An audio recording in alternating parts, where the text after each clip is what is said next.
Hello, this is Santiana Woods coming to you live at Peace Central in Conway County, Arkansas, where Imogene Peace just revealed to her daughter Perfect that she really isn't a girl, but a boy.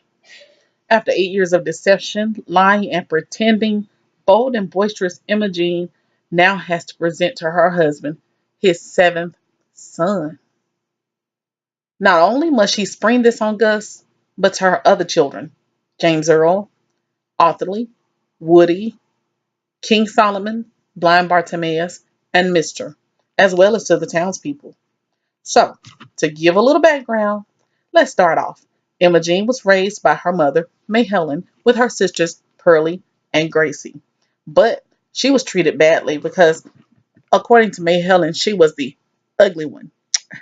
Whatever. She was darker than her sisters. So, as you know, most people think ugly is black and light is cute.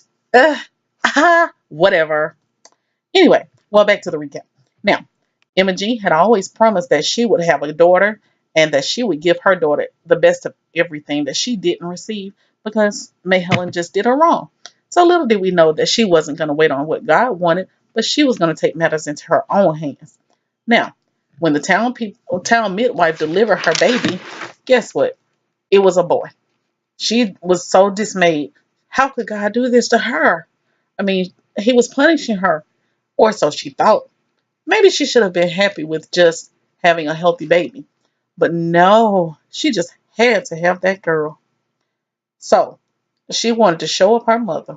So she forced Henrietta to secrecy, and Perfect was a living being. Now, Imogene gave this child the best of everything. She gave her the best toys, the best attention, bedroom, clothes, everything. Because this was her baby girl. No one could say anything about Perfect, not about her name especially, because she was such a beautiful girl, and Imogene just felt like she was perfect. Imogene praised this child, which was not the thing to do. Now that we got you up to speed, back to the recap. Well, back to present day. Perfect celebrated her 8th birthday, and Imogene takes her to the woods after all of the party and stuff. She took her to the woods, and when Perfect comes out, she's no longer a girl, but she's a boy. Hmm, what? Whatever. Okay. After much deliberation from Gus that his daughter couldn't be a son, how could his wife have been so cruel?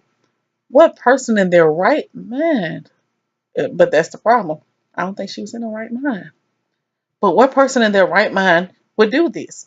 Now it's left up to him and his other sons to make this boy, now Paul, into a boy. He has to learn how to talk like a boy, how to walk like a boy, how to act like a boy, just how to be a boy. Fast forward to what is to come. You get Paul still daydreaming about his days as perfect, and he eventually goes on to become a fashion designer.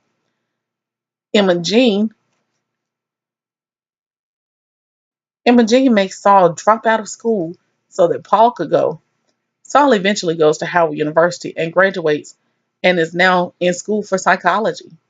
Woody becomes a minister. Bartimaeus marries one of Perfect's childhood friends. Otterly gets married, and James Earl moves in with them. Now, that mister runs off to Atlanta after he realizes that he's gay and falls in love with Johnny Ray. Now, ain't that some? Hmm. Now, Imogene, after many years of not speaking to Henrietta, asks for help from her, takes a deal of working for her for the rest of her life, and old man silence. Oh, goodness. Old man silence comes and take her mind away. Imogene gives in to silence and lays down her life in the river.